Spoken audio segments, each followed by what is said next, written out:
40 தட்டு, ஆமா 50 தட்டு தட்டு ஒவ்வொரு வீட்லயும் 10 பக்கம் சோளத்தை போட்டு இடிச்சு நல்லா புளிக்க வச்சு ஆமா நல்ல பெரிய மிடா பாறாவில காய்ச்சி ஆமா எல்லாத்தையும் சோள கஞ்சி வெத்தி கொடுப்பாங்க. சரி நாமெல்லாம் சோள கஞ்சி 2 கும்பா குடிச்சிருவேன். அதான் இன்னும் இருக்கு. ஏய் தம்பி, ஏய் உனக்கு கும்பா தெரியுமா? கும்பா அவனுக்கு கும்பா தெரியாது, அவனுக்கு ரம்பானா தெரியும். ஓ ரம்பா தான். ஆமா அதோட சினேகாரனா அதோட தெரியும். அப்ப அந்த காலத்துல கூட்டு குடும்பம் பெருத்த குடும்பமா இருந்திருக்காங்க. மக்களை பத்த மாராசி. ஆமா பிள்ளை நிறைய பத்தா மக்களை பத்த மாராசின்னு ஒரு பட்டம். பெத்த மகராசி பிள்ளைய பெத்த புண்ணியவதின்னு அப்ப பேர் வாங்கியிருக்காங்க. ஆனா இப்ப அப்படியா? இப்ப எப்படி? இப்ப 1க்கு 2 கூடனா ஓத்திரியத்துக்கு 3ஆவது. 3 ஒரு பிள்ளைய பக்கத்துக்கே 3 லட்சம் ரூபாய் செலவாகுமா? 3 லட்சம் இது நமக்கு தேவையா? அரசாங்கத்துல அனுமதி கிடையாது. பிள்ளைய வளர்க்கக்கூடிய அளவுக்கு இன்னைக்கு பொருளாதாரமும் அப்படி இல்ல நம்ம கிட்ட. நம்மகிட்ட உழைப்பு கிடையாது, வருமானம் இல்ல. அதனால நான் உலகத்தை இப்படி எல்லாம் படைச்சிருப்பேன் தாயே. நீ பெண்ணா பிறந்தவா, ஏழை மனம் கொண்டவா. அதனால என் கூட வந்தேன்னா அவருக்கு என்ன ஆச்சு, இவருக்கு என்ன ஆச்சு, இந்த அம்மா ஏன் இப்படி இருக்காங்க அப்படின்னு உன் வாயை வச்சுக்கிட்டு நீ சும்மா இருக்க மாட்ட. அதனால நீ கைலாசத்துல இருந்து ஆண்டவன் போய் படி இழந்துட்டு இப்ப வந்துருவேன். இறைவா உங்க கூட வரும்போது எதுவும் பேசக்கூடாது, அவ்வளவுதானையா? பேசக்கூடாது. படி இழந்து முடிக்கு வரைக்கும் என் வாயை திறக்க மாட்டேன், மறுவார்த்தை பேச மாட்டேன். வாயை திறந்து பேச மாட்டேன். எந்த ஆணையிட்டு கொடுத்து வா போட்டு சட்டத்தை வாங்கி கொண்டு என் பெருமான் மீது பார்வதி ஆணையிட்டு கொடுத்தார். எங்க அன்னை கோபால கண்ணை மேல சத்தியமா படி இழந்து முடிக்கு வரைக்கும் வாயை திறக்க மாட்டேன், மறுவார்த்தை பேச மாட்டேன். ஏமா ஆண்டவே சத்தியமன்னாத்தான் உன்னை நம்புவேன்னு சொல்லிட்டார். அப்ப இருவர்களும் வாக்குத்தை வாங்கி கொண்டு பார் உலகமெல்லாம் எப்படி படி இழந்து வருகிறார்கள். நாளை நல்ல நினையை கொண்டு நாளை எங்கு வருவாரா, உரிய நல்ல நினையை கொண்டு உலகம் எல்லாம் வருவாரா, ஆளாக்கு நினையை கொண்டு நினையை கொண்டு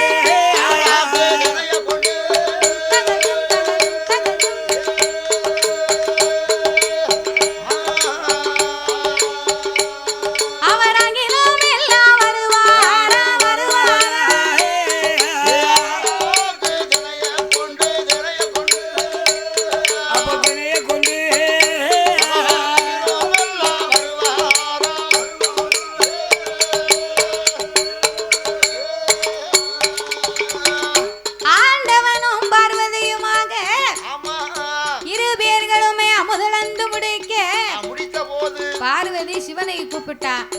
இறைவா நான் ரொம்ப தூரமா நடந்து வந்த பாருங்க, நம்ம படி இழந்து முடிச்சாச்சு. எனக்கு ரொம்ப களைப்பாக இருக்கு, நம்ம இளைப்பாறை விட்டு கைலாசத்துக்கு போவோம் அப்படின்னு சொன்ன உடனே ஆண்டவனும் பார்வதா தேவியும் கண்ணு கட்டிய தூரத்திலே ஒரு அழகான ஆல விருட்சகத்தை கண்டார்கள். ஆல விருட்சகத்தை கண்ட உடனே பார்வதிக்கு ரொம்ப ஆனந்தம், வெயில்ல போனவளுக்கு நிழல பார்த்ததும் போய் உட்காரணும்னு ஆசை. அப்ப பார்வதி ஓடி சென்று அந்த ஆலமரத்தினுடைய அடியிலே அமர்ந்திருக்க இந்த ஆலமரத்துக்கு அடியிலே 10 ஆடு மாடு மேய்ந்து கொண்டே இருக்கு. அப்ப இந்த ஆடு மாடு மேய்ந்து கொண்டிருக்கக்கூடிய நேரம் பார்வதி பார்க்க ஆடு மாடு இங்க மேய்து, ஆனா ஆளை காங்கலையே அப்படின்னு மரத்தையே சுத்தி பார்த்தா. இந்த மரத்துக்கு மேல 10 வயசு இருக்கும் பாத்துக்கோ சின்ன தம்பி, இந்த இருக்கான் பாரு டவுசர் போட்டவன். அவன் பேண்ட் போட்டிருக்கான். பேண்ட் போட்டு அடி போடும் போய் ஜீன்ஸ் பேண்ட் போட்டுப்பாமியா. அப்ப இவள மாதிரி 10 வயசு இருக்கக்கூடிய பாலகன் இந்த ஆடு மாடுக்கு கொலைகொப்பு வேணும்னு சொல்லி மரத்துக்கு மேல ஏறி முனிக்கொப்பில் உட்கார்ந்து அடிக்கொப்பை வெட்டிக்கிட்டு இருக்கான். அறியாத பிள்ளை அவன் விடல, சில காரியம் படல. அடிக்கொப்புல உட்கார்ந்து மொனிக்கொப்பை விட்டாமனா கொப்பு கீழ விழும், நம்ம கீழ இறங்கி வரலாம். இவன் மொனிக்கொப்புல உட்கார்ந்து அடிக்கொப்பை விட்டுதானே. இவனுக்கு அறிவு இல்லாம புத்தி இல்லாத பாலகன் அப்ப கொப்போடலாம் கீழ வந்துருவான். முனிக்கொப்புல உட்கார்ந்து அடிக்கொப்பை வெட்டினான் பாத்தியா. அவன் நினைச்சிட்டான் ஏறும்போது ரொம்ப சங்கடப்பட்டு ஏறின மூச்சு வாங்க கீழே வரும்போது படக்குன்னு வந்துடலாம் பாத்தியா. வந்து சுழிஞ்சு வந்துடலாம் நினைச்சிட்டான். பிறகு சுழிஞ்சிருவான் அப்படி நினைச்சிட்டான். அப்ப இந்த பாலகன் மரத்தை வெட்டு வருவதை பார்வதி கண்டாள். ஐயையோ, என்னாச்சு? புத்தி இல்லாத பிள்ளை, அறிவில்லாத பாலகன் முனிக்கொப்பியில் உட்கார்ந்தல்லவா அடிக்கொப்பை வெட்டி கொண்டிருக்கிறான். இவன் கீழே விழுந்தா பெத்தவனுக்கு பிள்ளையா போய் சேர மாட்டானே. தரையிலே விழுந்தா இவன் தவிடுபடியாகி விடுவான். பிறண்டு விழுந்தா இவனை பெட்டி வச்சு தம்பரக்கணும் என்ற ஆண்டவனை அழைத்து, இறைவா, இந்த பாலகே தெரியாம முனிக்கொப்பல உட்கார்ந்து அடிக்கொப்பை வெட்டுதாமியா, நீர் போய் அவனுக்கு உயிரை கொடுத்து காப்பாத்தி கீழே கொண்டு வாங்க. பார்வதி, என் கூட வரும்போது நீ என்ன வார்த்தை சொல்லி வந்த? கூட வரும்போது என்ன சொன்னீங்க?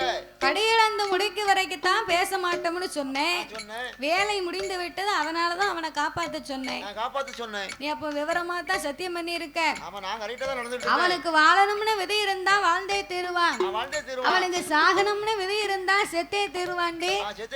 அவன் விதி எப்படியோ அப்படித்தான் நடக்குவா. நம்ம போவோம். இறைவா, நீங்க சொல்லுவது ஒரு விதத்துல நியாயம்தான், இருந்தாலும் சிறிய பாலகன் அல்லவா.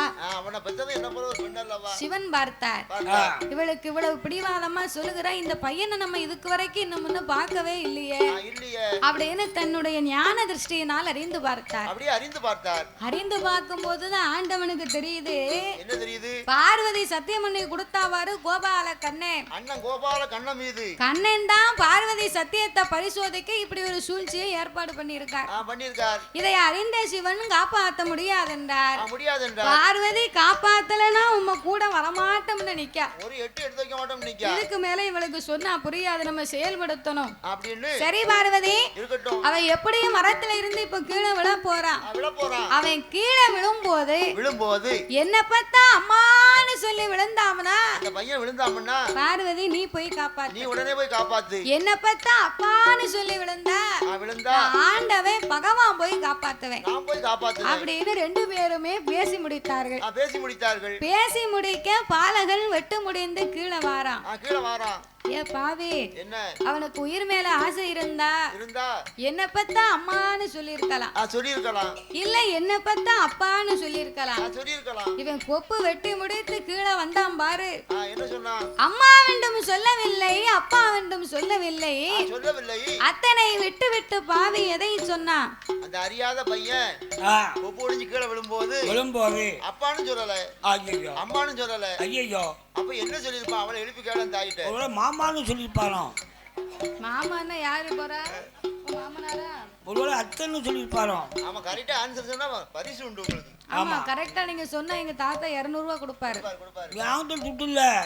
ஆமா, சரி நீ கொடுக்க வேண்டாம், அப்ப குடத்துக்காரு கொடுப்பாரு. அவரு கொடுப்பாரு. ஆமா, கீழே விழும்போது அப்பான்னு சொல்லல, அம்மான்னு சொல்லல. அவ கையை தூக்குதா, நீ சொல்லு பாப்போம். என்னது? என்னடா? ஐயோ தப்பு, நீ சொல்லு தப்பு. எனக்கு 500 ரூபாய் கொடு நீ. ஆமா, நீ தப்பா சொல்லிட்டு 500 ரூபாய் கொடு. ஏய், என்ன சொன்னா? தப்பு என்னதான் சொன்னா? எப்படித்தான் சொன்னா? நாங்க உங்ககிட்ட கேட்கல. ஆமா, நாங்க தெரிஞ்ச ஆள்கிட்ட கேட்க மாட்டோம், தெரியாத ஆள்கிட்ட தான் கேட்போம். அம்மா வேண்டும் சொல்லவில்லை, அப்பா வேண்டும் சொல்லவில்லை, நான் செத்தேன்னு விழுந்தான். அவன் நினைச்சிட்டான் கீழே விழும்போது பூமியை பார்த்தான் பாத்தியா, காப்பாத்ததுக்கு யாரும் இல்ல, நம்பிக்கையும் இல்ல, நான் சாவத்தான் போறேன்டோ அப்படின்னு விழுந்தான் பாரு. செத்தே போனான். தெக்க போயிட்டான். தெக்க போனவன் திரும்ப மாட்டான். நாளா எது வந்தாலும் தெக்க போவல, ஊரு கலக்கதான் போவாரு. எங்க ஊர்ல கலக்க. அதனால இந்த பாலக செத்தேன்னு விழுந்தா செத்து போனாண்டி. அதான் பெரியவங்க சொல்லுவாங்க, அவன் வாழ்க்கை அவன் வாயில இருக்கான். நல்ல வார்த்தையை பேசணும், நல்லதை நினைக்கணும். எப்படி நினைக்கணும்? நம்ம கல்லெத்தி விழுந்தாலும் அம்மான்னு சொல்லிடணும், இல்ல எப்பான்னு சொல்லிடணும், இல்ல வாழ வந்தம்மான்னு அவளாவது காப்பாத்துவா. அவ அதுக்குத்தான் வந்திருக்கா. பிறவே வயிறு வலிக்குன்னு வைங்க, அம்மா எனக்கு வயிறு வலிக்கே அப்படின்னு சொல்லணும். என் வயிறு வலிக்க நான் செத்துருவனும் அப்படின்னு அப்புறம் நமக்கு அதான் கிடைக்கும். சத்தம் அம்மா இது பண்ணதுக்கு மூக்க உடைச்சிடுவாங்க. அம்மானு தும்முனாலும் தும்மல் போட்டா கூட அம்மானு சொல்லணும். அம்மானு சொல்லணும். ஏன் அம்மானு சொல்லலாம் என்ன ஆகும்? அதாவது தும்மல் வந்து ஒரு ஆனந்தம். ஆமா, தும்மல் வந்து ஒரு பேர் ஆனந்தம். அந்த ஆனந்தம் போட்டு தும்மல் போடும்போது நம்ம உயிர் வந்து கூட்ட விட்டு வெளியே போய் தான் ரெண்டா ரிட்டர்ன் உள்ள வரும். இது என்ன புது புறணியா இருக்கு? இது புது கதை கிடையாது, பெரிய ஆளுக்கு கூட தெரியும். அப்படியா? தும்மல் போடும்போது ஆமா நம்ம ஆவி வந்து கைலாசம் போயிட்டு தான் ரெண்டா வரும். சரி, அம்மானு சொன்னோம்னா தான் ஆமா அந்த ஆவி ரெண்டாவது நம்ம கூட்டுக்குள்ள வந்து சேரும். அம்மானு சொல்லணும் இங்க ஒருவேளை அங்கேயே நின்னுக்கணும் ஆவி. தாத்தாவுக்கு இப்ப தும்மல் வந்துச்சு தெரியுமா? எதுக்கு தாயி? ஒண்ணு தூங்குதவளை பூரா எழுப்பு வைக்கணும்னு ஒண்ணு, ரெண்டாவது எங்க ஆச்சி நினைக்கா ஆச்சியா 1 மணிக்கு நினைக்கா, 12:45 நினைப்பா. ஆச்சி ஏன் 1 மணிக்கு நினைக்கான்னா என் அதிகாரி சாயங்காலம் வீட்டை விட்டு போனாவோ. ஆமா 4 மணிக்கு போனாவோ, காலையில 3 மணி 4 மணிக்கு வீட்டுக்கு வந்துருவாவோ. எப்படி வந்துருவாவோ? அவ வரதுக்கு முன்னால நல்ல சர்வ செட்டி எடுத்து பசுவ மாட்டு சாணி அள்ளிட்டு வந்து பசு மாட்டு சாணி அள்ளிட்டு வந்து நல்லா அரைக்குடம் தண்ணியை ஊத்தி கரைச்சி தலையில ஊத்துவாளோ? இல்ல தலையில ஊத்துவாளா? இந்த சர்வ சட்டியில சாணியை கரைச்சி உன்னை நினைச்சுக்கிட்டே ஆச்சி முத்தத்தை தொளிக்கா. நம்ம அதிகாரி வருவாவோ, அதிகாரி வரங்குள்ள முத்தத்தை தொளிச்சு கோலம் போட்டு அவன் கோலத்து முகத்துல முடிச்சிட்டு வரணும்னு நினைச்சுக்கிட்டே தொளிச்சுக்கிட்டு அதுக்காக என் வீட்டுக்காரர் நினைக்கா. அதான் உனக்கு இப்ப தும்மல் வருது. தும்மல் வந்துட்டு வரவே உங்க வீட்டுக்காரர் நினைக்காளா? அதனால என் வீட்டுக்காரர் என் தம்பியை தான் நினைப்பா. அதனால இவட்ட போய் நீ கேட்ட அப்போ வந்து நம்ம வாயிலிருந்து எந்த வார்த்தை வந்தாலும் அந்த வார்த்தை வந்து சுத்தமானதாக இருக்கணும். நம்ம எதையுமே யாரையும் நம்முடைய வாயால சபிக்க கூடாதான். சபிக்க கூடாது. எந்த வார்த்தையாக இருந்தாலும் யோசித்து கவனமாக நல்ல வார்த்தையா பேசணுமா. நல்லதே நினைக்கணும், நல்லதே பேசணும். எதிரியை கூட நம்ம வாயால சபிக்க கூடாது. சபிக்க கூடாது. ஏனென்றால் வார்த்தைக்கு உணர்வு இருக்கு, உயிர் இருக்கு. நாம சொல்லும் வார்த்தை எதுவாக இருந்தாலும் அது பலிக்குமா? இது என்ன அநியாயமா இருக்கு? வார்த்தைக்கு எப்படி உயிர் இருக்கு? வார்த்தைக்கு எப்படி உயிர் இருக்கா? ஏல அந்தோனி உனக்கு கோவம் வருதா? மரியாதை பேசாவா? தாத்தா அப்ப ரெண்டுக்கு வித்தியாசம் இருக்கு. கரெக்ட். நீ அன்பா பேசுறா சிரிப்பேன். ஆமா, கோவமா பேசினா உன்னை மரியாதை குறைய பேசினா உனக்கு கோவம் வரும். அதான் உணர்வு உயிர். அண்ணாச்சி கோணம் பசுமாட்டு கோணம்னா சிரிப்பு வரும். அண்ணாச்சி கோணம் மாட்டு கோணம்னா அருவாளை தூக்கிடுவோம். சொல்லக்கூடிய வார்த்தைக்கு வித்தியாசம் இருக்கு. அதனால எதுவா இருந்தாலும் நம்ம கவனமா பேசணுமா. பல்லு உடையதும் அந்த வாயால தான், பல்லாக்கு ஏறுறதும் இந்த வாயால தான். தாத்தாவுக்கு நிறைய பல்லு உடைஞ்சுதான் இருக்கு. 7 பல்ல உடைச்சுட்டா என் வீட்டுக்காரி. அதனால எம்மா பார்வதா தேவி செத்தேன விழுந்தாவே செத்து போனாண்டி. வா நம்ம கைலாசத்துக்கு போவோம். எந்த ஆண்டவனும் பார்வதா தேவியுமாக அந்த நல்ல இடத்தை விட்டு கைலாசம் போவோம் என்று நாகலோக வழியாக கலந்து வல்லவாராக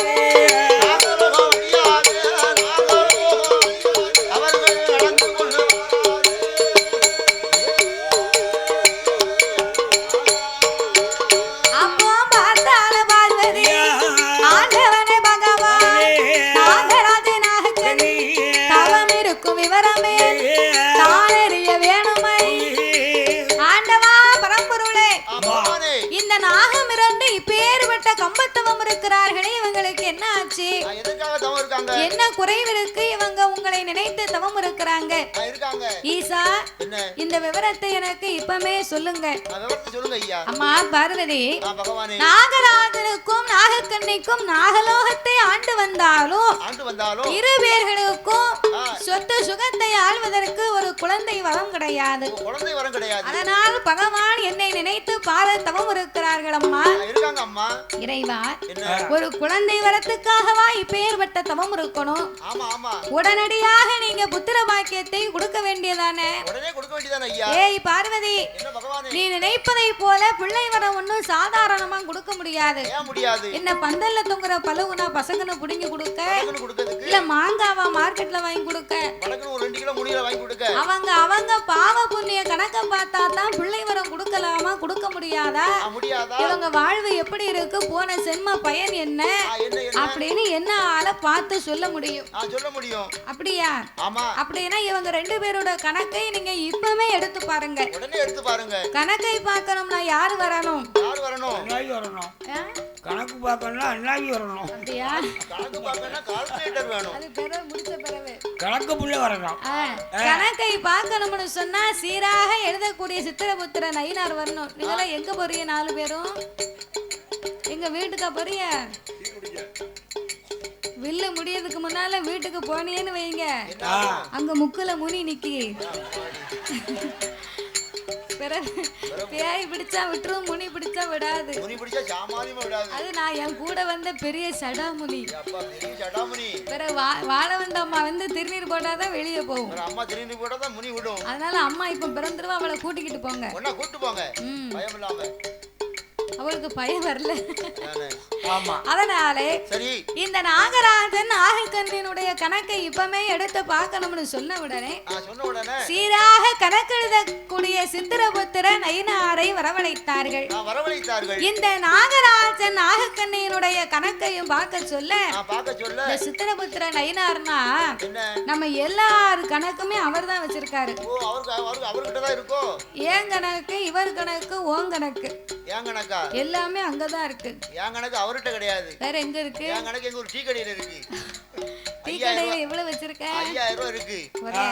5000 ரூபாய் சாயந்தரம் 3 மணி ஆயிட்டுன்னா அந்த டீ கடையில முட்டை போண்டா போடுவாரு. முட்டை போண்டா? ஆமா, நான் கரெக்டா 3 மணிக்கு போயிருவேன். 5 முட்டை போண்டா சாப்பிட்டுட்டு ஒரு நாளைக்கு 5 முட்டை தின்னா என்ன ஆகும்? ஆமா, 2 டீயை குடிச்சிட்டு அண்ணாச்சி நல்ல கணக்கு எழுதிக்கோங்க அப்படின்னு வந்துருவேன். இப்ப அங்க 5000 ரூபாய் இருக்கு அந்த கடையில, கலக்குள்ள கடையில இருக்கு. இப்ப மேக்கோர் கடை தந்துருக்காங்க. சரி, அங்க கடனை கொடுத்தியா? அந்த கடைக்கு இப்ப போக மாட்டேன். இப்ப மேக்கோர் கடையில குடிய கெடுக்க. ஆமா, அங்க 500 ரூபாய் கடை வச்சிருக்கேன். அங்கேயும் ஒரு 5000 ரூபாய் கடை வச்சுட்டு உன்ன மாதிரி ஆளுக்க பூரா இருக்காங்கன்னு தான் சில கடையில பூரா எழுதி போட்டிருந்தாங்க, கடன் அன்பை முறிக்கும்னு. ஆமா, எழுதி போடுவாங்கல்ல. இப்போ நீங்க ரொம்ப சேட்டை பண்ணதை பார்த்துட்டு மாத்தி எழுதி இருக்காங்க, கடன் எலும்பை முறிக்கும். யாரும் அப்பதான் கிட்ட வர மாட்டீங்க. எலும்பை முறிக்குன்னு சொன்ன பிறகு கிட்ட போவானா? எலும்பை எண்ணிடுவாங்கல்ல, உரியுவாங்க. அதனால அந்த கணக்கெல்லாம் அங்க நம்ம ஊர்ல நாம செய்யக்கூடிய பாவ புண்ணிய கணக்கு. நல்லது செஞ்சா புண்ணிய கணக்கு, கெட்டது செஞ்சா தீய கணக்கு. நம்ம நினைப்போம் 4 செவத்துக்குள்ள நம்ம எடுத்துட்டு வந்துட்டோம், நம்மளுக்கு யாருக்கும் தெரியாது, யாரு பாப்பா அவளை இந்த இடத்துல பேசணும் அவளுக்கு எப்படி தெரியும் நம்ம நினைப்போம். மேல இருந்து ஒருத்தன் கணக்கு எழுதிக்கிட்டே இருப்பான்.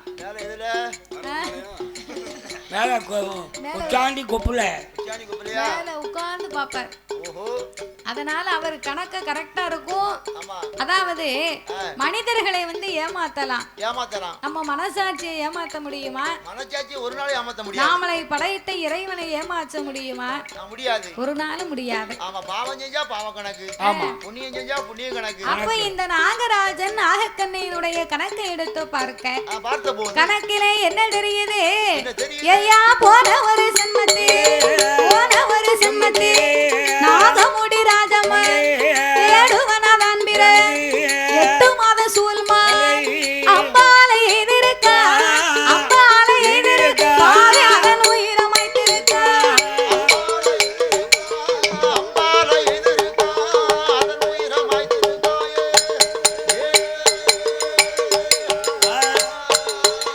ஏ மாலை கொன்ன தோசத்தா மதலை ஒண்ணு கிடையாது, நாகக்கண்ணி பெண்கோடி போன ஒரு சென்மத்தி அறுத்து அம்மாதான் பிற 7-8 பிள்ளைகளை அருமருந்த கொடுத்திருக்கா, கருவ கலைத்திருக்கா, ஒரு மருந்த கொடுத்திருக்கா, ஒரு மருந்த அவன் உருவ கலைத்திருக்கா.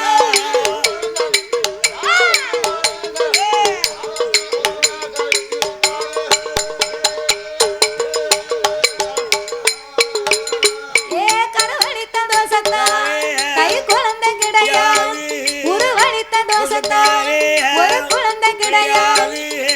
ஏய் பார்வதி, நாகராஜன் போன சென்மத்திலே வேடுவனாக பிறந்து சூல் மானை அம்பால் எய்து கொன்று விட்டார். இந்த நாகக்கண்ணி கணக்க பார்த்தா அவருக்கு மேல என்ன செஞ்சிருக்கா? மருத்துவமாக பிறந்து 7-8 பிள்ளைக்கு கருமருந்தை கொடுத்தாள், கருவை கலைத்தாள். உரு மருந்தை கொடுத்தால் உருவையே கலைத்திருக்கிறாள் அம்மா. கருவளித்த இருவேருக்கும் கை குழந்தை இல்லை, உருவளித்த இருவேருக்கும் ஒரு நாளும் பிள்ளை இல்லை. அப்ப பார்வதி சொன்னா, இறைவா ஒரு பெண்ணு தவம் இருப்பதை பார்த்து விட்டு நம்ம போக முடியுமா? இந்த மாதிரி ஒரு பெண்ணு இல்ல, பெண்ணுக்கு மனமிறங்கி நீங்க பிள்ளை பாக்கியத்தை கொடுக்க வேண்டும். மங்கைக்கு மனமிறங்கி நீங்க மதலை வரம் கொடுத்தாக வேணும் ஐயா. கண்ணைக்கு மனமிறங்கி நீங்க கை குழந்தை கொடுக்க வேண்டும் என்று பார்வதா தேவி சொன்ன போது ஆண்டவன் சொன்னார், பாவம் செய்தோருக்கு பிள்ளை வரம் கொடுத்தா நமக்குத்தான் பின்னால இடைஞ்சல் வரும், மதலை வரம் கொடுத்தா நமக்கு தாண்டி வணக்கவலை வந்து சேரும், என்னால முடியாது என்ன விட்டுறார். அப்ப பார்வதா தேவி கேட்டா, ஏ கல்லாய உம்மனது கல்லாய உம்மனது கடுகளவு இறங்கலை இருப்பாய உம்மனது எள்ளளவு இறங்கலை ஆண்டவனே பகவான் பிள்ளை கொடுக்க விட்டா பின்னால வரமான் கைலாச வரமான் கடவுள் என்று சொல்ல மாட்டேன், ஒங்கி மறிக்க மாட்டேன், பூமான் என்று சொல்ல மாட்டேன், ஆக்கிய விக்க மாட்டேன், ஆதன் என்று சொல்ல மாட்டேன், பாத பூஜை முடிக்க மாட்டேன், பாத பூஜை நான் பணிவிடை செய்ய மாட்டேன்.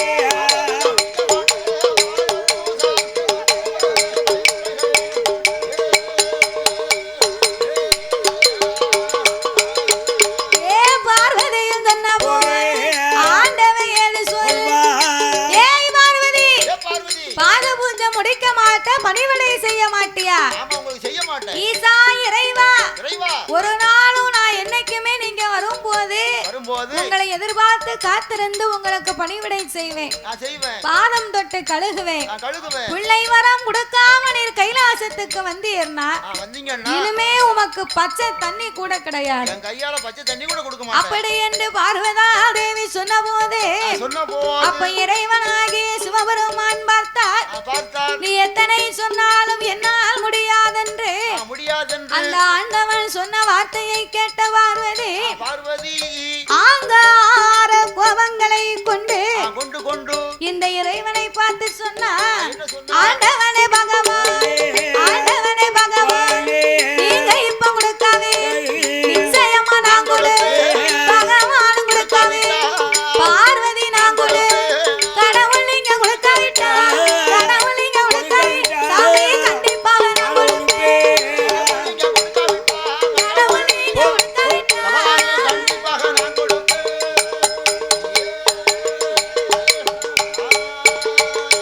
ஏ பார்வதியும் சொன்ன போது ஆண்டவன் எது சொல்வா, ஏய் பார்வதி என்னை எதிர்த்து குழந்தை பாக்கியம் கொடுப்பேன் என்று சொன்னதனால நீயே 8 குழந்தையா பிறக்கணும் போ.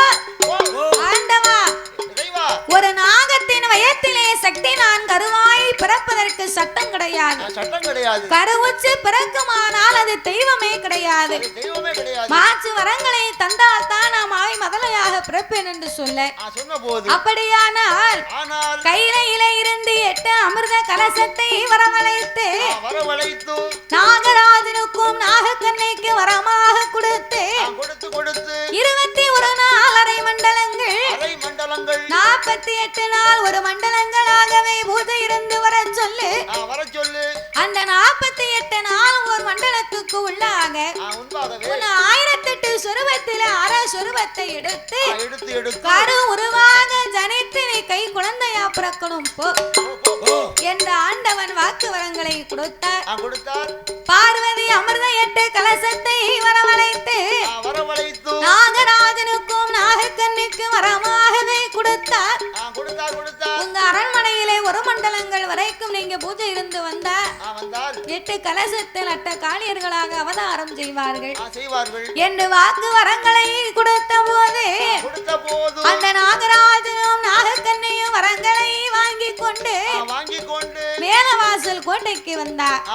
8 கலசத்தை வட்ட வடிவமா அடுக்கி தன்னுடைய உடலை போட்டு நாகங்கள் சுத்தி அதன் படத்தை மேலே விரித்து காவலாக இருந்து கொண்டு 21 நாள் அரை மண்டலங்கள் 48 நாள் ஒரு மண்டலங்களாகவே பூஜை இருந்து வந்தார்கள். அது 48ஆம் நாளையிலே நல்ல செவ்வாய்க்கிழமை என்று 8 கலசத்தில் யார் யாரெல்லாம் வந்து அவதாரம் செய்ய போறார் தாயனான உனக்கு நாளையிலே நல்ல செவ்வாய்க்கிழமையிலே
வாசல்ல போய் நிக்காவோ. சொர்க்க வாசல்ல போய் லேசா கதவை தட்டினாங்க, நீ அதுக்குள்ள முழிக்க. ஆமா, நான் இப்பதான் போய் தட்டினேன், அதுக்குள்ள உச்சிட்டீங்களே. அதுக்குள்ள முழிச்சாத்தி விட்டுட்டீங்க. அப்பா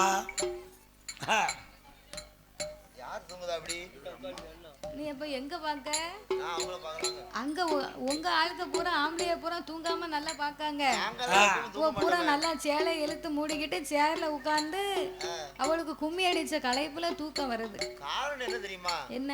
நல்ல காத்து சிலு சிலு சிலு அடிக்கி. ஆமா, நேரம் வர 12 மணி ஆயிட்டு. நீ பாட்டு படிக்கிறது எங்களுக்கு தாளாட்டுற மாதிரி இருக்கு. ஆமா இருக்கும். அப்படியே கண்ணை கட்டுது. இருந்தாலும் தூங்குறவங்க வந்து நம்ம தப்பா சொல்லக்கூடாது பாத்துக்கோ. அது கலங்கமில்லாத மனசு. முன்னாடி உட்கார்ந்து தூங்கிட்டு இருக்காங்க, தப்பா சொல்லக்கூடாதா? தூங்குறவங்கள தவறா சொல்லக்கூடாதுன்னா கண்ணை முழிச்சுக்கிட்டே இருக்காங்கன்னு வையே, அவர் சொன்ன மாதிரி அன்னதான வேலை பெரிய ஏற்பாடு. அப்படியா? சரி, அது சாப்பிட்ட அப்புறம் மயக்கம் வரத்தானே செய்யும். சாப்பாடு அப்பேற்பட்ட சாப்பாடு. அண்ணாச்சி நான் 3 நேரம் சாப்பிட்டேன். ஆமா, அதாவது கண்ணு முழிச்சுக்கிட்டே இருக்காங்கன்னு வையே, கண்ணை முழிச்சுக்கிட்டே இருக்கவங்க கூட கதையை விட்டுருவாங்க, கண்ணை மூடிக்கிட்டே இருக்கவங்க கதையை கவனமா கேட்பாங்க. அநியாயத்தை நான் எங்கூட்டு தொலைக்கட்டும், என்ன அநியாயம்? கண்ணை மூடி தூங்கிட்டு இருக்காம கதையை கேட்பாங்களா, கண்ணை முடிச்சிடுங்க கதை விட்டுருவாங்க. அதுல ஒரு அர்த்தம் இருக்கு தாத்தா. இப்போ கண்ணை முடிச்சுக்கிட்டே இருக்காங்கன்னு வையே, நம்ம தான் இன்னைக்கு பாடத்துக்கு வந்திருக்கோம் நிகழ்ச்சிக்காக. அப்ப வந்திருக்க கூடிய மக்கள் எல்லாருமே நம்ம 6 பேரையுமே பாப்பாங்க. பார்க்கும்போது தாத்தாவை பார்த்தா ஏதாவது நினைப்பாங்க, பொன்னைய பார்க்கும்போது ஏதாவது நினைப்பாங்க, என்னைய பார்க்கும்போது ஏதாவது நினைப்பாங்க, நம்ம மனைவியா பறந்துக்கப்படாதா அப்படின்னு நினைப்பாங்க. என்னைய பார்க்கும்போது பாவம் என்ன நினைக்க போறாங்க, இந்த கொடாடிக்க தம்பிக்கு கொடாடிக்க தம்பிக்கு ஒரு 22 வயசு இருக்குமா அப்படின்னு ஒரு அக்காட்ட சொல்லுவாங்க. கரெக்ட். அந்த அக்கா என்ன சொல்லுவாங்க தெரியுமா, நீ சும்மா இருக்கா, அந்த தம்பிக்கு 20 வயசுக்கு உள்ளதா இருக்கும் அப்படிம்பாங்க. ஆமா, என்ன பார்த்தா என்ன சொல்லுவாங்க தெரியுமா, கொஞ்சம் அவசரப்படாத, இந்த தாத்தா இவ்வளவு அழகா இருக்காரு அப்படின்னு சொல்லுவாங்க. நான் சின்ன பிள்ளைல ரொம்ப அழகா இருந்தேன், பன்னிக்குட்டி மாதிரியே பளபளன்னு இருப்பேன்.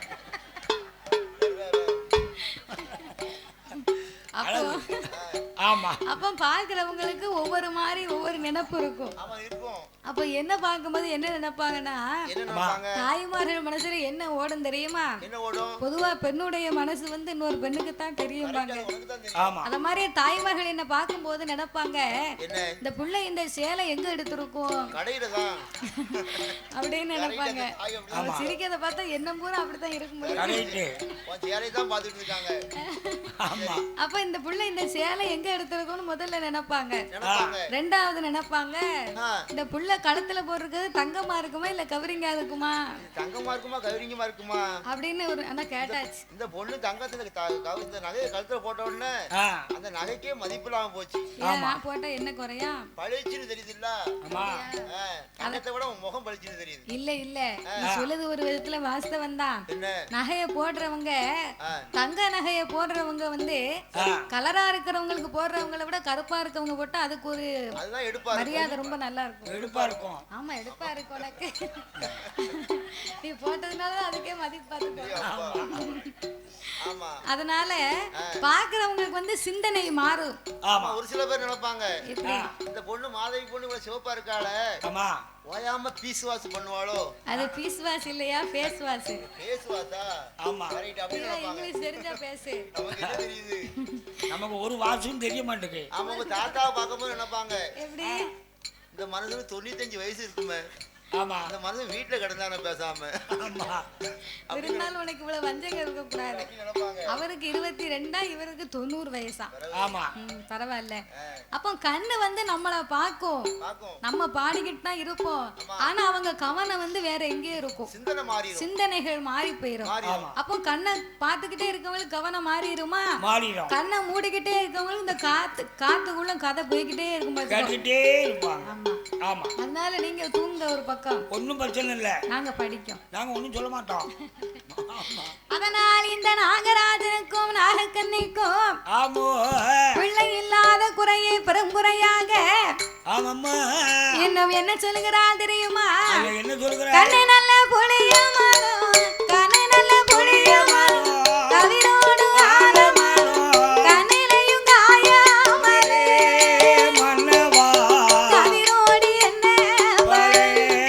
மன்னவா, கவிரோடி என்ன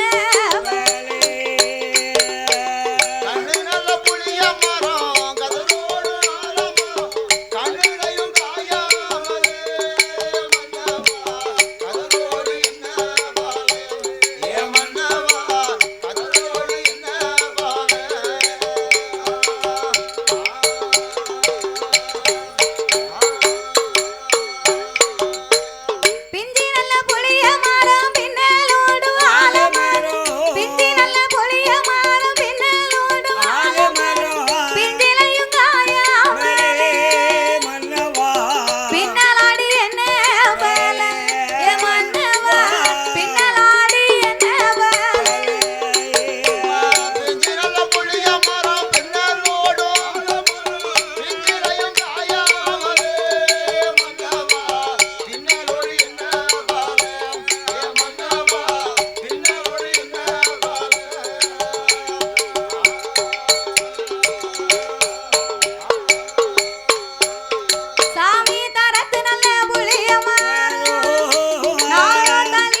மன்னா நாகராஜா மன்னா நம்ம உயிரோட இருக்கும் போதுதான் பிள்ளை இல்லைன்னு கவலைப்பட்டோம்.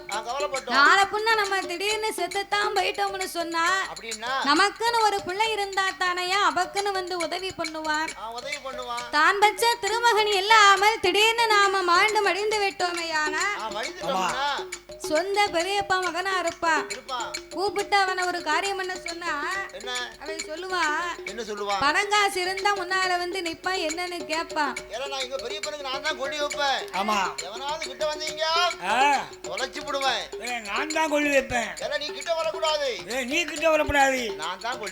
அப்படின்னு பேசுவாங்க. பணம் இருந்தா பணங்காசு இல்லாம திடீர்னு மாண்டு போனார்னா அவன் சொல்லுவான் போங்கடா போலத்தவங்கடா நான் செத்து போன எங்க அப்பனுக்கே கொல்லி வைக்கலையா? ஏன் கொல்லி வைக்கல? அவன் கெட்டின வீட்டுக்கு வெள்ளை அடிக்காம போயிட்டான். நீ வெள்ளை அடிச்சு பாரு. நான் எங்க அப்பனுக்கே கொல்லி வைக்கல ஒண்ணு மத்த பையன் இவனுக்கா நான் கொல்லி வைக்க போறேன். சித்தப்பனாவது செத்தப்பனாவது தூக்குயான் சவத்தை அப்படின்னு பேசுவான். அதான் பணம் பந்தியிலே குணம் குப்பையில் இருக்கான். பணத்துக்கு தான் மதிப்பே தவிர ஒருவருடைய குணத்துக்கு என்னைக்கு மதிப்பு கிடையாது மன்னா. நான் நல்ல குணக்காரன் அப்படின்னு சேர்ந்த மரத்துல 4:30 மணிக்கு போய் நின்னுக்கிட்டு டீ கடையில போய் நின்னுக்கிட்டு நான் நல்ல குணக்காரன் எனக்கு 2 டீ கொடுங்க அப்படின்னா கடைக்காரர் கொடுப்பாரா? எண்ணெயை பிடிச்சு மூஞ்சில ஊத்திடுவாரு. என் மேல ஊத்திட்டாரு. அதான் இப்படி இருக்கு. அதான் இப்படி முகம் ஆகி போச்சு. எத்தனை வாட்டி தான் ஊத்த அப்ப நல்லவருக்கு காலம் இல்ல. அப்ப பணத்துக்கு தான் மதிப்பை தவிர பணத்துக்கு மதிப்பு கிடையாது. அதாவது வேலை கொண்டு எறிந்தால் வேகம் இருக்க வரைக்கும் தான் அந்த வேல் பாயுமா. பணம் மட்டும் பாதாளம் தைக்குமா. பணம் 10 செய்யும் இருக்கான். பிறகு அதனால மன்னா உயிரோட இருக்கும் போது கஷ்டப்பட்டாலும் பிள்ளை இல்லாம நாளைக்கு செத்தாலும் நமக்கு மோட்சம் இல்லையே. தாத்தா முன்னால உட்கார்ந்து பார்த்து உங்களுக்கு தூக்கம் வருதுன்னா பெரிய ஆச்சரியம். ஆமா பெரிய ஆச்சரியம் அம்மா. தாத்தா மூத்த பார்க்கும்போது இருட்டா இருக்கு. அதனால இனியும் நாமளுக்கு குழந்தை பாக்கியம் வேண்டுமேயானால் இறைவனாகிய சிவபெருமானை நினைத்து 6 வருடங்கள் நாமல் தவம் இருக்க வேணும் அல்லவா? வேண்டும். ஏன்னா நான் மலடின்னு சொல்லி மாநிலம் எல்லாம் என்ன பேசுகிறார்கள். ஆத்தாங்கரைக்கு போனா அங்க மலடிங்க, குளத்தாங்கரைக்கு போனா குழந்தை இல்லாதவனு பேசுதா, பிள்ளை இல்லாதும் பேசுதாங்க, பிள்ளை இருந்தாலும் பேசுதாங்க, ஆம்பளை பிள்ளை இருந்தாலும் பேசுதா, பொட்ட பிள்ளை இருந்தாலும் பேசுதா. என்ன பிள்ளை இல்லன்னா தான் பேசுவாங்க, பிள்ளை இருந்தா ஏன் பேச போறாங்க? அதாவது ஒரு பெண்ணுக்கு குழந்தை இல்லைன்னு வைங்களேன், பிள்ளை இல்லை என்றால் அவளை பார்த்து மலடி என்பார்கள். மலடி என்று சொல்லுவது சரியா தவறா? மலடி என்று சொல்வது வந்து எல்லாரும் பேச மாட்டாங்க. ஒரு சில பேர் பிள்ளை இல்லாதவங்களை பார்த்து மறைமுகமா மலடின்னு பேசுவாங்க. மலடி என்று சொல்லுவது தவறான வார்த்தை. ஏன் தவறு? மலடி என்பதனுடைய அர்த்தம் என்ன தெரியுமா? என்னவோ? பிள்ளை இல்லாதவர்களுக்கு மலடி என்று சொல்வது பொருள் அல்ல. எப்படி? எந்த ஒரு பெண்ணு வயதுக்கு வராமல் புஷ்பவதி ஆகாமல் இருக்காங்களோ பூக்காத பெண்ணை தான் மலடுன்னு சொல்லுவார்களே தவிர பிள்ளை இல்லாதோருக்கு மலடி என்று சொல்லக்கூடாது, சொல்ல மாட்டார்கள். இதனுடைய உண்மையான அர்த்தம் வந்து இதுதான். இது கூட தெரியாம நம்ம என்னமெல்லாம் பேசுதோம். அப்போ குழந்தை இல்லைன்னா மலடிம்பா. குழந்தையை பெற்று எடுத்து விட்டா அவளை பார்த்து கிழவின்றுவா. 2 குழந்தை பிறந்ததுக்கு பிறகு நல்ல ஒரு பட்டு சேலை கட்டி நகையை போட்டு பூ வச்சு பொட்டு வச்சு தெருவுல கிழக்கருந்து மேக்க போயிட்டு திரும்பி வந்தான்னு வையே, தெருவுல உள்ளவா பேசுவா, 2 பிள்ளைய பத்து ஒன்ன பாரு என்ன பாருன்னு இருக்க, கிழவி மேக்கும் கிழக்கும் மினுக்கிட்டு வாரா. நடக்க நடைய பார்த்தா ரொம்ப அழகா இருக்கு. இந்த கிழவிக்கு இதெல்லாம் வேண்டியதானா அப்படின்னு பேசுவாங்க. பிள்ளை இருக்கும் 10 வயசு இருக்கும், அந்த 10 வயசு இருக்க மனுஷிய பார்த்து அப்படி பேசுவாங்க. அப்ப குழந்தையை பெற்று எடுத்து விட்டா கிழவின்றுவா. ஒரே ஆம்பளை பிள்ளையா இருந்ததுன்னு வை, அதுக்கு பேசுவா என்ன பேசுவா? பொன்னடி எத்தவா. ஆமா. ஒரே கொள்ளியா பெத்து இடிக்கிற ஒரு பொட்ட புள்ள இருக்கா, நாளைக்கு செத்தனைக்கு எந்த பிள்ளை உட்கார்ந்து அழ போகுது அப்படின்னு பேசுவா. அப்படி பேசுவாங்க. ஒரே பொட்ட பிள்ளையா இருந்ததுன்னு வை, அதுக்கு பேசுவா என்ன கொள்ளி எத்தவா. ஆமா. இந்த புள்ளைய பெத்து போட்டிருக்கால எந்த சொத்தை வித்து இவன் கட்டி கொடுக்க போறா, உனக்கு கிட்ட ஒரு பிள்ளை ரெண்டு பிள்ளை நிப்பாட்ட வேண்டியதானே அப்படின்னு பேசுவா. அப்போ சரி சரி அது ஒரு பக்கம் இருக்கட்டும். அது அப்படியே இருக்கட்டும். ஒரு பெண்ணுக்கு எதிரி யாரு? ஒரு பெண்ணுக்கு எதிரி வந்து ஒரு ஆணு தான். என் பொண்டாட்டிக்கெல்லாம் எதிரி நான் தான். ஆமா, உனக்கு எதிரி நான் தான். உன் பொண்டாட்டிக்கு எதிரி நீந்தாமியா? எல்லா பெண்களையும் யோசித்து பாரு. என்ன ஒரு பெண்ணுக்கு எதிரி? அப்ப எல்லா வீட்டுல ஆம்பளை புறம் எதிரியாவா இருக்காங்க? ஏன் எதிரின்னு சொல்லுங்க தெரியுமா? என் குழந்தைய வீட்டுக்கு என்ன விட மாட்டேங்க என் பொண்டாட்டி. ஓஹோ, ஏன் விட மாட்டேங்கன்னு கேட்கணும். என் சவலப்பாடி வெளிநாட்டுல இருக்காரு. நீ பேசுத பேசுக்கும் நீ நினைக்க நினைப்புக்கும் உன்னை வெத்தலை பாக்கு வச்சு அனுப்புவா. அதனாலதான் எதிரின்னு சொல்லுங்க. இதுக்கு தானே நீ பண்ணதை இப்படி சேட்டை பண்ணது. என்னதான் நான் எப்போ வீட்டுக்கு போனாலும் தாத்தா மண்டை பூரா ஈக்கியா தான் இருக்கும். ஆமா, ஏன்னா அவர் பண்ணுத சேட்டையில தினமும் 1000 கால கொண்டே அடி. என்ன செய்ய முடியும்? ஆமா, வெளிநாட்டுல இருந்து உனக்கு என்ன கவலைப்பாடி வெளிநாட்டுல இருக்காரு. என் குழந்தைகளுக்கு வீட்டுக்கு போய் வாரத்துக்கு 2 வாட்டி போய் அரிசி பருப்பு வாங்கி போட்டு வருவேன். ஆமா, என் பொண்டாட்டி இப்ப 2 மாசமா என்ன விட மாட்டேன். நீ இப்ப அடி வாங்குறதுனால தப்பே கிடையாது. சரிதான், அடிதான் செய்வா. அதாவது ஒரு பெண்ணுக்கு எதிரி வந்து இன்னும் ஒரு பெண்ணு தான். ஓ, பெண்ணுதானோ? இது யாருக்குமே தெரியாது. அப்படியா? எந்த ஆம்பளையாவது பொம்பளைய பத்தி பேசி தெரியுமா? பொம்பளை பத்தி தப்பா பேச எந்த ஆம்பளையாவது ரோட்ல இருந்து எந்த பொம்பளையும் பத்தி குறை பேசி நம்ம பாத்துருக்கோமா இல்ல கேட்டிருக்கோமா? இந்த பொம்பளைய பூரா பேரும் உட்கார்ந்து பழக்க விட்டான்னு வை, 4 பொம்பளைய தெரு ஓரமா உட்கார்ந்துருப்பாங்க. 4 பேரும் ரோட்ல போறவளை பார்த்து பேசிக்கிட்டு இருப்பா. என்ன பேசுவாங்க? ஏதாவது ஒண்ணு பேசுவா. கொஞ்ச நேரம் ஆகும். இந்த 4 பேர்ல ஒருத்தி எந்திரிச்சு போயிருவா. இவ 3 பேரும் போனவளை பத்தி பேசிக்கிட்டு இருப்பா. அவ சொல்லுவா, இவ சாம்பார் வைக்கிறது பிடிக்க இவன் வீட்டுக்கார விட்டுட்டு போயிட்டானா, குழம்பு வச்சிருக்கா முகர மாதிரி. அவ வீட்டுல இவன் தினமும் வாங்கி சாப்பிடுவா. இவ இப்படி பேசிக்கிட்டு இருப்பா. இந்த 3 பேர்ல ஒருத்தி எந்திரிச்சு போயிட்டான்னா 2 பேரும் போனவா 2 பேரையும் சேர்த்து பேசுவா. அப்போ ஒரு பெண்ணுக்கு எதிரி வந்து இன்னும் ஒரு பெண்ணு தான். பெண்ணுக்கு பெண்ணு புறம் பேசக்கூடாது. ஆனா யார் அப்படி இருக்கா? கண்டா காமாட்சிம்பா, காங்கலேனா மீனாட்சின்றவா. அதனால மன்னா நான் மலடினை பேர் வாங்குவது என்னால தாங்க முடியல. தீராத வினைக்கெல்லாம் தெய்வமே துணை என்று சொல்லுவார்கள். நம்மள மாதிரி திக்கச்சவர்களுக்கு இந்த தாய் தான் துணை இருப்பார். அதனால் இறைவனாகிய சிவபெருமானை நினைத்து 6 வருடங்கள் தவம் இருக்க வேண்டும் என்று 2 பேர்களும் வெள்ளி செவ்வாய் தலைமுழுகி எப்படி விரதம் செய்ய வருகிறார்கள். வெள்ளி செவ்வாய் தலைமுழுகி வெள்ளி செவ்வா தலை மூலிகை தரம் மூலிகை அங்கே விரதம் அது இருந்து வாராய்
கடைசியாகவே கோழி முட்டை வைத்தார், ஒரு குண்டு ஊசியை நாட்டினார். கோழி முட்டை எதுக்கே வைக்காங்க? கோழி முட்டை ஆம்லெட் போடுறது. கரெக்ட். One side. ஆமா, எனக்கு ஒன் சைடு தான் பிடிக்கும். ஆமா, எங்களுக்கு தெரிஞ்சு அதான் தெரியும். தின்னி பண்டார உங்ககிட்ட கேட்ட அப்புறம் அதான் தெரியும். தவம் இருக்கிறவங்க 1000 முழம் கம்பத்துக்கு மேலே கோழி முட்டை ஏன் வைக்கிறாங்கன்னா, கோழி முட்டை வைக்கும் ஒரு காரணம் என்ன தெரியுமா? இவர் தவமாகப்பட்டது முக்தி பெற வேண்டுமானால் கரு இருந்தா தான் அதுல உரு ஏறுமா.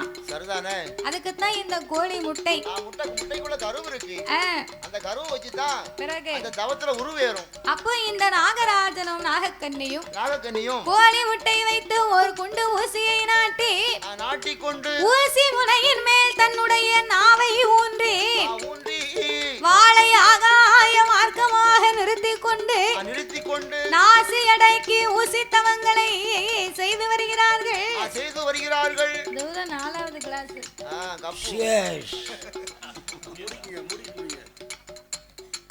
அதனாலே இந்த நாகராஜனும் நாகக்கன்னியை பெண்கொடியாலும் அப்படி நாசி அடைக்கு ஊசி தவங்களை செய்து வரும்போது ஒரு நாள் தவம் இருந்தார்களா பையன்? இல்லை, நான் ஒரு வாரம் தவம் இருந்தார்களா? கிடையாது. காடி ஆனாலும் மூடிக்குடி. கந்தையானாலும் கசக்கி கட்டு, கூழானாலும் குளிச்சிட்டு குடி. குளிச்ச உடனே ஒரு பாட்டில் குடிப்பேன். நீ குடி. அதனால் இந்த நாகராஜனும் நாகக்கன்னியும் உண்ணாமல் உறங்காமல் உடையவன் திருப்புகழை மறக்காமல் அன்னம் தண்ணி அருந்தாமல் ஆண்டவன் திருப்புகழை மறக்காமல் எவ்விதமாகவே தவம் இருந்து வருகிறார்கள். ஒருவரிடம் தவமே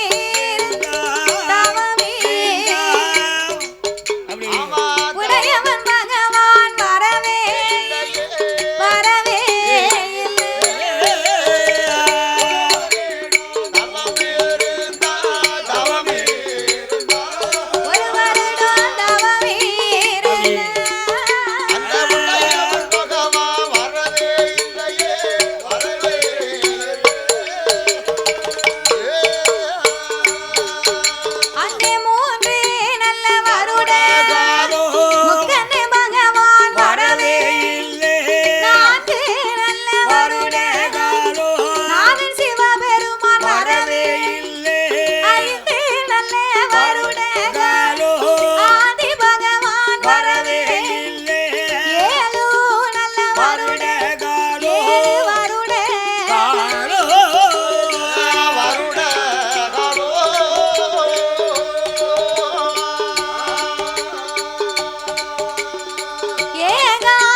ஆண்டவனே பகவானே சம்போ சங்கரா, ஆண்டவனே பகவானே சம்போ சங்கரா, சிவ சம்போ சங்கரா.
யாராக இருக்கும் என்ற ஆண்டவன் தான் ஞான திருஷ்டியினால் அறிந்து பார்த்தார்.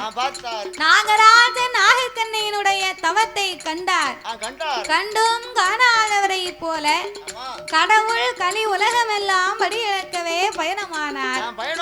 அப்போ படியிழக்க பயணமாக கூடிய நேரத்திலே பார்வதியை பார்த்தார். என்னைக்குமே இந்த ஆண்டவன் தானே உலகமெல்லாம் படியிழக்க போறாரு. பார்வதி நம்ம ஒத்தையில தானே இந்த கைலாசத்திலே உட்கார்ந்து இருக்கிறோம். இன்னைக்கு இவரோடு சென்று நாமளும் இந்த படியிழப்பை பார்த்து விட்டு வரணும்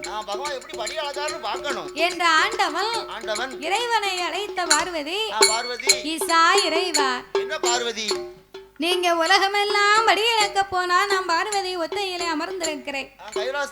எனக்கு நேரம் போகவில்லை. அதனால இன்னைக்கு நானும் உங்க கூட படியிழக்க வாரேன். நேரம் போகலன்னா ஆமா அந்த டிவியை போட்டு எம்ஜிஆர் படம் பாட்டு பார்க்க வேண்டியதானே. எம்ஜிஆர் படமே இப்போ இல்ல பாத்துக்கோ. ஆமா இப்போ எந்த சேனல் எடுத்தாலும் எல்லாத்துலயுமே நாடகம் தான் போடுறாங்க. நாடகம் தான் போதும். ஆமா சரி. அதனால நேரம் போகவில்லை இறைவா, உங்க படியிழப்பை உமைய வேண்டாம் பார்க்க வேண்டும். கண்டிப்பா உங்க கூட வரோம். பார்வதி, என்னோடு உன்னை அழைத்து கொண்டு போவதனால் எனக்கு ஒன்னும் குறைவில்லை. குறை கிடையாது. ஆனா ஒண்ணு, நான் உலகத்தை ஒரு விதமாக படைத்திருக்கிறேன், உலக மக்களை பலவிதமாகவே படைத்திருக்கிறேன் பார்வதி. பலவிதம் என்றால் எப்படி பகவானே? பலவிதம் என்று சொன்னா எப்படி தெரியுமா? எப்படி? ஒருவரை கூனாக படைத்திருப்பேன், இன்னும் ஒருவரை குருடாக படைத்திருப்பேன். கூன், குருடு, செவிடு, பேடு, நொண்டி, மூக்கரை. குழந்தை உள்ளவர்கள், குழந்தை இல்லாத பேர்கள். ஒரு ஆளுக்கு உலகத்திலே இல்லாத பெரிய வசதி இருக்கும். ஆனா அவங்க வீட்டுல ஒரு குழந்தை செல்வம் இருக்காது. இன்னும் ஒருவருக்கு குடிப்பதற்கு கூழ் கூட இருக்காது. அவங்களுக்கு ஒரு கோட்டை பொட்டை புள்ள கொடுத்திருப்பேன். ஒரு கோட்டைனா எப்படி மாப்பிள? 21 சாக்கு. ஓ 21 ஒரு கோட்டைனா 21 பிள்ளை. ஆமா ஆமா. அதனால நான் உலகத்தை இப்படி எல்லாம் படைச்சிருப்பேன். ஆமா, அந்த காலம் ஒரு பைத்தியார காலம். அப்ப பூரா கோட்டை கணக்கு தான். ஆமா. அந்த காலத்துல ஏன் 21 பிள்ளை வரைக்கும் பெற்று எடுத்தாங்க தெரியுமா? எதுக்கு? இப்போ இருக்க மாதிரி வீடு வாங்கணும், மண்ணு வாங்கணும், நகை வாங்கணும்னு யாரும் நினைக்கல. 10 பிள்ளைகளை பத்து கல்யாணம் பண்ணி கொடுத்து ஒரு இனப்பந்தமா கூடி வாழ்ந்து ஊருக்குள்ள பெரிய குடும்பம்னு பேர் வாங்கணும்னு ஆசைப்பட்டாங்க. அந்த குடும்பத்தை கிட்ட போக கூடாது. ஆமா. அவங்க பெருத்த குடும்பத்துக்காரங்க. ஆமா. அங்க போனோம்னா நம்ம தப்பிக்க முடியாது. அப்படி நம்ம குடும்பத்தை பார்த்து தூர ஒதுங்கி போகணும். ஆமா. அந்த அளவுக்கு குழந்தைய பெத்து ஆமா பெரிய குடும்பமா. ஆமா. ஒரு வீட்டுல 50 தட்டு சாப்பிட வேண்டி இருக்குமா? இருக்கும். 30 தட்டு.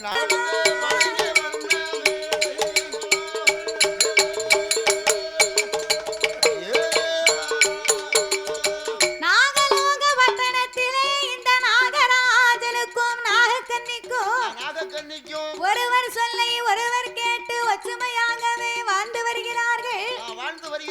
வாழ்ந்து வரக்கூடிய இரு பேர்களுக்கும் மண்ணால் குறைவு இல்லை, மனையால் தாழ்வு இல்லை. பொன்னால் குறைவு இல்லை, பொருளால் தாழ்வு இல்லை. ஆடோ மாடோ அடுக்குமத்தை வீடோ பொன்னோ பொருளோ சொத்து சுகங்கள் எல்லாமே நிறைந்திருக்கு. அதாவது ஒரு மனிதனுடைய வாழ்க்கையில் எவ்வளவுதான் செல்வங்கள் எல்லாம் நிறைந்திருந்தாலும் செல்வங்கள் 16 என்று சொல்லுவார்கள். இந்த 16 செல்வத்திலேயுமே வாய் திறந்து பேசக்கூடிய செல்வம் ஒரே ஒரு செல்வம் தான். நம்ம வீட்டுல கட்டுக்கட்டா பணம் காசு நோட்டு இருந்தாலும் பணம் நம்மளை அம்மா அப்பா வந்து அழைக்குமா? ஒருபோது அழைக்காது. ஏக்கர் கணக்குல நிலம் வச்சிருக்கோம். இந்த மண்ணு நம்மளை அம்மா அப்பா வந்து அழைக்குமா? அழைக்காது. கழுத்து நிறைய தங்கம் வாங்கி அணிந்திருக்கிறோம். போட்டிருக்கோம். அது தங்கம் இல்ல, அது கவரிங். முக்கி 3 மாசம் ஆகுது. ஆமா. இல்ல நேத்த முகி இருக்காரு. ஆமா.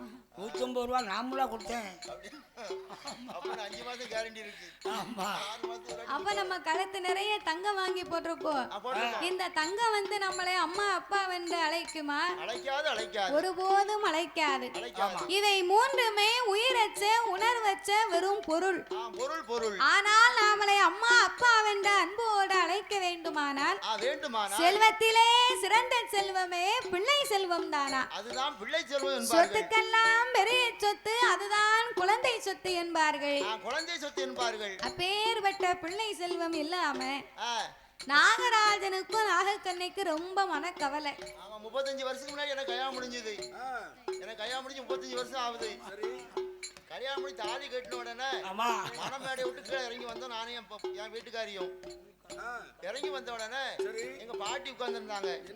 எங்க பாட்டி கால நானும் என் வீட்டுக்காரையும் விழுந்து கும்பிட்டோம். விழுந்து கும்பிட்ட உடனே எங்க பாட்டி சொன்னாங்க, பேராண்டி நீ 16 பெற்று பெருவாழ்வு வாழணும் அப்படின்னாங்க. ஆமா, பெரியவங்க பெரிய வார்த்தை சொல்லி உன்னை வாழ்த்தி இருக்காங்க. ஆமா, பாட்டி சொல்லிட்டாள் அப்படின்னு இப்ப 16 பிள்ளைய பத்தி சீரழிஞ்சிட்டு கிடக்க. இப்பவும் உனக்கு அறிவு இல்ல. எனக்கு தான் அறிவு கிடையாது. 16 செல்வம்னா நீ ஒவ்வொரு கதைக்கு பின்னாலும் பெரிய பிளாஷ்பேக் வச்சிருக்கிய. சொல்லணும்ல 16 செல்வம் அப்படின்னா ஒரு மனிதனுடைய வாழ்க்கையில் உண்டான அத்துணையும் தனம், தானியம், கல்வி, செல்வம், வீரம், நன்மக்கள், நல்ல மனைவி, நல்ல வேலை, நோயற்ற வாழ்வு, இதைத்தான் 16 செல்வம்னு சொல்லுவார்கள். நீ படிச்ச பிள்ளை உனக்கு தெரியுது. அதுல ஒரு செல்வம் தான் பிள்ளை செல்வம். ஆமா, நீ படிச்ச பிள்ளை உனக்கு தெரியுது. எங்களுக்கு என்ன தெரியும்? 35 வருஷம் முன்னாடி நாங்க ஒரு பைத்தியார காலம். அந்த காலத்துல நீ அப்பதானே பிறந்திருக்க. ஆமா, நான் பைத்தியாரவே அப்பதான் பிறந்தேன். பாட்டி சொல்லிட்டாள் அப்படின்னு இப்ப 16 பிள்ளைய பத்தி வரவு செலவு பார்க்க முடியாம சீரழிஞ்சு போய் கிடக்க. ஒரு 5 லட்சம் ரூபாய் தேவைப்படுது. ஒரு பிள்ளை கல்யாணம் வச்சிருக்கேன். ஆமா, 5 லட்சம் ரூபாய் தேவைப்படுது. யாராவது கொடுங்களேன். அப்போ உன் பிள்ளைக்கு கல்யாணத்தை ஏற்பாடு பண்ணிட்டு சரி இந்த வெள்ளாளங்குளத்துக்கு பத்திரிக்கை வை. வெள்ளாளங்குளத்துக்கு பத்திரிக்கை வச்சிருமா? ஆமா, சரியா வந்துரும். அப்ப 2000 பத்திரிக்கை அதிகமா அடிக்கணும். நீங்க எல்லாரும் வாங்க, சும்மா சாப்பிட்டு போங்க. அப்படியா? தரவே சரிதானே? சரி. அதனால அப்ப 16 வகை செல்வத்திலேயே உயர்ந்த செல்வமே பிள்ளை செல்வம் தானா? 16 வகை செல்வத்துல வாய் திறந்து பேசக்கூடிய செல்வம் பிள்ளை செல்வம். அப்பேற்பட்ட குழந்தை செல்வம் இல்லாமல் நாகராஜனுக்கும் நாகக்கன்னிக்கும் 12 வருடமாக 2 பேருக்கும் ரொம்ப மனக்கவலை. கணவனை அழைத்த நாகக்கன்னி தன் மனக்கவலை தாங்க முடியாமல் அவள் என்ன சொல்லுகிறாள் தெரியுமா? என் கணவராஜவன்